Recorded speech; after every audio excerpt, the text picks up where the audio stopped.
చీరాల నియోజకవర్గం పరిధిలో ఎదుర్కొంటున్న తీవ్రమైన లో వోల్టేజ్ సమస్యను వెంటనే పరిష్కరించాలని కోరుతూ భారతీయ జనతా పార్టీ నాయకులు స్థానిక ఆర్డీఓ కార్యాలయంలో వినతి పత్రం సమర్పించారు. ఈ సందర్భంగా బీజేపీ నేతలు కాకరపర్తి వెంకటేశ్వర్లు, దామినేని శ్రీనివాసరావు తదితరులు మాట్లాడుతూ లో వోల్టేజ్ కారణంగా నియోజకవర్గ ప్రజలు, వ్యాపారస్తులు తీవ్ర ఇబ్బందులు పడుతున్నారని, విద్యుత్ ఉపకరణాలు పాడవుతున్నాయని ఆవేదన వ్యక్తం చేశారు. ప్రజల ఇబ్బందులను దృష్టిలో ఉంచుకుని అధికారులు స్పందించి విద్యుత్ సరఫరాను మెరుగుపరచాలని వారు డిమాండ్ చేశారు.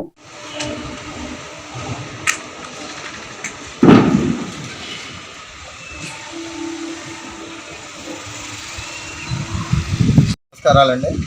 ఈరోజు భారతీయ జనతా పార్టీ చీరాల అసెంబ్లీ తరఫున జనతా వార్డు కార్యక్రమంలో భాగంగా Chirala revenue divisional officer Narasimha Rao గారికి మెమరాండం ఇవ్వడం జరిగింది. ఈ మెమరాండం ఇవ్వడానికి ఉద్దేశం ఏంటంటే లో వోల్టేజ్ సమస్య అధికంగా ఉంది.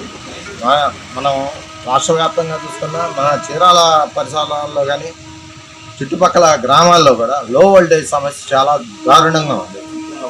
దాని గురించి తెలియజేయడం కోసం వచ్చాము. అలాగే ఈ మధ్య ఏమైందంటే చేనేత కార్మికులకి సబ్సిడీతో విద్యుత్ వేస్తున్నారు. అంటే ఒక విధంగా జీరో బిల్లు. దానికి ఏమైందంటే చిన్న ఇబ్బంది ఏమవుతుందంటే ఆధార్ కార్డు ద్వారా ఆధార్కి ఎక్కువ లింకేజీలు ఉండటం వలన వాళ్ళకి బిల్లు మొత్తం కట్టమని వస్తుంది, నోటీసులు వస్తున్నాయి. ఆ విషయం కూడా తెలియజేయడం కోసం వచ్చాము. మెయిన్ కారణం అది తెలియజేయడం, లో వోల్టేజ్ సమస్య గురించి తెలియజేయడం కోసం వచ్చాము. నమస్కారం.